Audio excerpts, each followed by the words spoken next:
देखिए, भी एक ऐसा टाइम चल रहा है कि नीट की तैयारी कर रहा हर एक स्टूडेंट थोड़ा सा डाउटफुल है कि एग्ज़ाम की डेट का क्या होगा, एग्ज़ाम कब होगा, और फिर इस टाइम पर हमें किस तरीके से तैयारी करनी चाहिए। एक बहुत इम्पॉर्टेंट क्वेश्चन है जो हर नीट एस्पिरेंट के दिमाग में इस समय है। मैं एक बात आपको बता देता हूँ कि मैंने हमेशा एक बात देखी है कि इस टाइम पर जब आपके पास में एक्स्ट्रा टाइम होता है तो स्टूडेंट अपना बहुत ज़्यादा टाइम वेस्ट करता है। वो ज़माने भर के स्ट्रेटेजी के वीडियोस देखता है कि 670 स्कोर कैसे आएगा, 680 कैसे आएगा, 685 कैसे आएगा। पिछले 7-8-9 साल से, मैं कहूँगा कि पूरा 10 साल ही हो गया है वैसे तो, मैं नीट एस्पिरेंट्स को टीच कर रहा हूँ, जे एस्पिरेंट्स को टीच कर रहा हूँ। एक स्ट्रॉन्ग एडवाइस जो मैं सभी को देता हूँ कि जब भी आपके पास में फ्री टाइम हो तो फ्री टाइम के वक्त एक बेसिक कॉन्सेप्ट जो मैं आपको बताते आया हूँ कि रैंक या सिलेक्शन,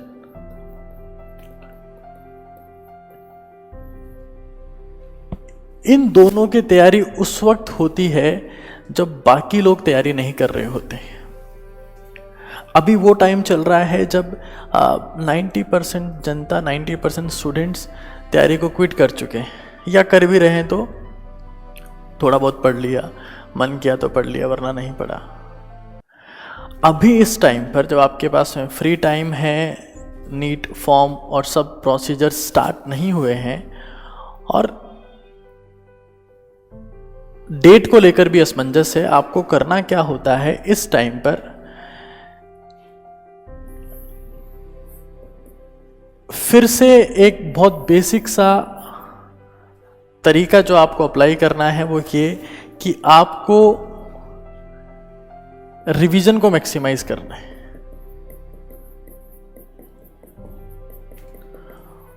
और ये सबसे परफेक्ट टाइम है, सबसे अच्छा समय है कि आप लोग अपने कंटेंट को समराइज करें, वरना फिर डेट जब एग्ज़ाम की आ जाएगी, एकदम से डेट अनाउंस होगी, तो आप इस कन्फ्यूजन में रहेंगे कि अब हम क्या करें, अब हम कौन सी स्ट्रेटेजी अप्लाई करें, अब हमें किस तरीके से पढ़ना चाहिए। तो that will not make sense. किसी भी एग्ज़ाम की स्ट्रेटेजी 1 महीने में या 2 महीने में काम नहीं करती है। उसके लिए तैयारी कुछ टाइम पहले से हमें करनी होती है। हाँ, 3-4 महीना एक आइडियल टाइम होता है। तो रिवीजन मैक्सिमाइज करने के लिए आपको क्या करना है, कंटेंट समराइज करिए।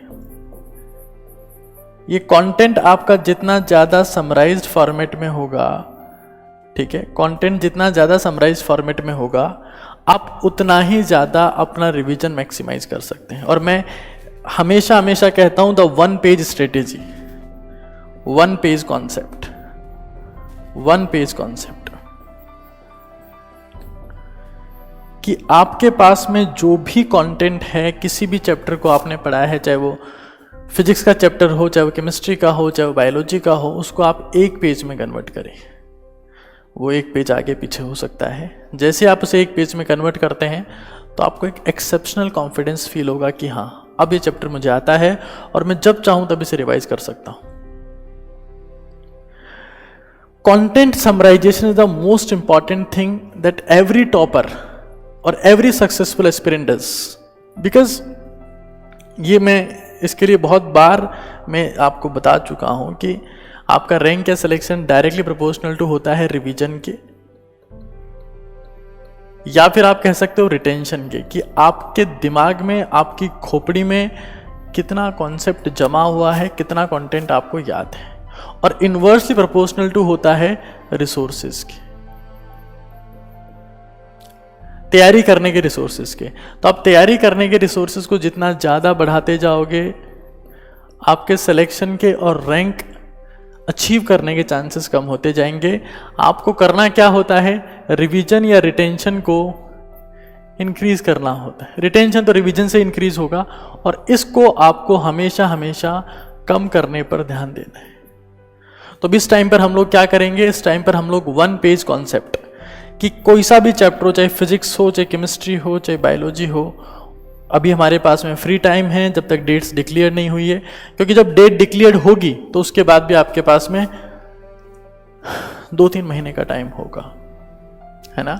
तो अभी हमारे पास में 2-3 महीने का टाइम डेट डिक्लेयर होने के बाद में होगा। तो मैं भी मान के चल रहा हूँ कि एग्ज़ाम सितंबर एंड के आसपास होना चाहिए, है ना। ऐसा मेरा मानना है। It's not the official date और official time I am declaring, but ऐसा मेरा मानना है।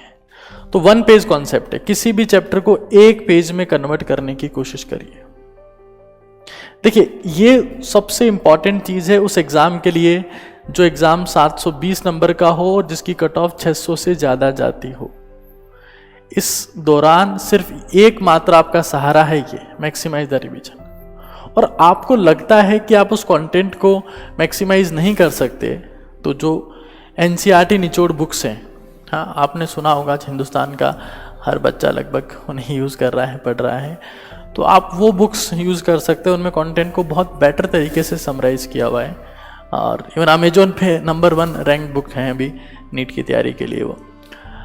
तो इम्पॉर्टेंट चीज़ ये है ना कि आप कंटेंट जो है उसको आप समराइज़ करिए, और ये जो फ्री टाइम चल रहा है ना इसको वेस्ट मत करिए, वरना फिर जब एग्ज़ाम की डेट आएगी तो सब लोगों का एक कॉमन स्टेटमेंट होता है, हमें तो कुछ नहीं आता, हम तो सब भूल गए, हमें तो कुछ याद ही नहीं है, साल भर वेस्ट हो गया, हमारी तो तैयारी का पता ही नहीं चला, हमने कितना पढ़ा कितना नहीं पढ़ा।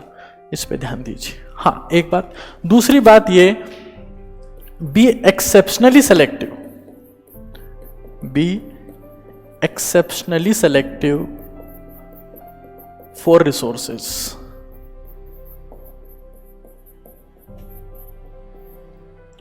आपको क्या पढ़ना है क्या नहीं पढ़ना है, हाँ 30 दिन वाली, 40 दिन वाली, 50 दिन वाले कोर्सेज एक तरफ रखें, लेकिन आप कंटेंट के मामले में एक्सेप्शनली सेलेक्टिव हो जाएं कि आपको कंटेंट जो है वो एनसीईआरटी की एग्जाम्पलर, PYQ और जो नोट्स आपने साल भर बनाए हैं, है ना, सेल्फ नोट्स, इसके अलावा फ्री टाइम में कोई मैगजीन, कोई और दूसरा कंटेंट, कोई फोटोकॉपी कंटेंट, मैगजीन, ये कुछ पढ़ने की जरूरत नहीं। ये 4-5 चीजें हैं जिनके ऊपर आपको ध्यान देना है। चार चीजें कौन कौन सी हो गई? एनसीईआरटी, एग्जाम्पलर, PYQs और सेल्फ नोट्स। तो अभी हमें सिर्फ इसी फॉर्मूला को जस्टिफाई करना है, इसी फॉर्मूला के हिसाब से काम करना है, डेट्स के बारे में नहीं सोचना है। मैं फिर कह रहा हूं, ये साल 1 ड्रॉप नहीं 2 ड्रॉप का टाइम आपको दे रहा है, और इस साल जो सेलेक्ट नहीं हुआ वो शायद कभी नहीं होगा, क्योंकि बहुत कम बच्चे सिंसियरली मेहनत कर पाए हैं, बहुत कम बच्चे।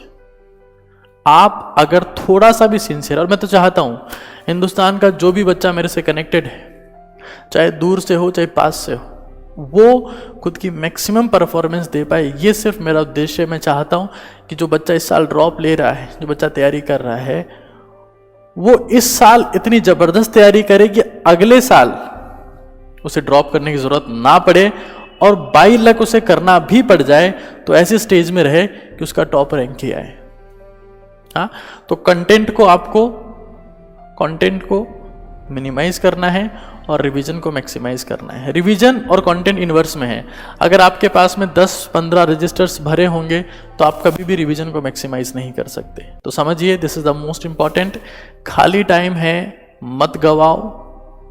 यही एक तरीका है, जब आप समय को नहीं गवाएंगे तो आने वाला समय आपकी इज्जत अपने आप बढ़ा देगा। ठीक है, तो ये जो फॉर्मूला है कि आप कंटेंट को मिनिमाइज करें, चीज़ें जो आपने पढ़ी है उनको एक जगह लाएं, उन्हें समराइज करें और रिवीजन को मैक्सिमाइज करें। ये सीक्रेट है, यही फार्मूला है। इस फार्मूला से मैंने ऐसे बच्चों के सिलेक्शन करवाए हैं जो 3-3, 4-4, 5-5 साल ड्रॉप लेके मेरे पास में आए थे कि सर अब हमारा आखिरी ड्रॉप है, अब हम लास्ट में आपके पास में आए। जो कोटा में पढ़ के आए, दिल्ली में पढ़ के आए, सीकर में पढ़ के आए, सब जगह पढ़ के आए थे, लास्ट में आए थे। इसलिए लास्ट ड्रॉप है, हम यहीं के रहने वाले हैं, आपसे ड्रॉप ले रहे। खैर अब तो हिंदुस्तान के हर स्टेट का बच्चा कनेक्टेड है, वो पढ़ने भी आने लगा है, ऑनलाइन ऑफलाइन। बट सिलेक्शन का एकमात्र रास्ता ये है, सिलेक्शन पाने के लिए, रैंक पाने के लिए बहुत सारी तरकीबें नहीं होती है।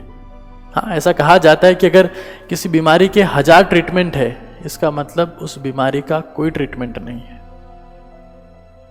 ऐसा कहा जाता है मेडिकल लैंग्वेज में कि अगर किसी बीमारी के 1000 इलाज है, मतलब इसका कोई इलाज नहीं है। तो मैं कह रहा हूं कि नीट का सिर्फ एक इलाज है, इसका मतलब ये एकमात्र और यही मोस्ट इफेक्टिव ट्रीटमेंट है कि आप कंटेंट को मिनिमाइज करें, रिसोर्सेज को मिनिमाइज करें और रिवीजन को मैक्सिमाइज करें।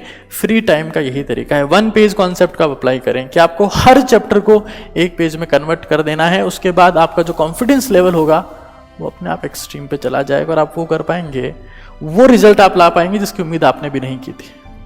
ठीक है, तो उस टाइम को खराब नहीं करना है।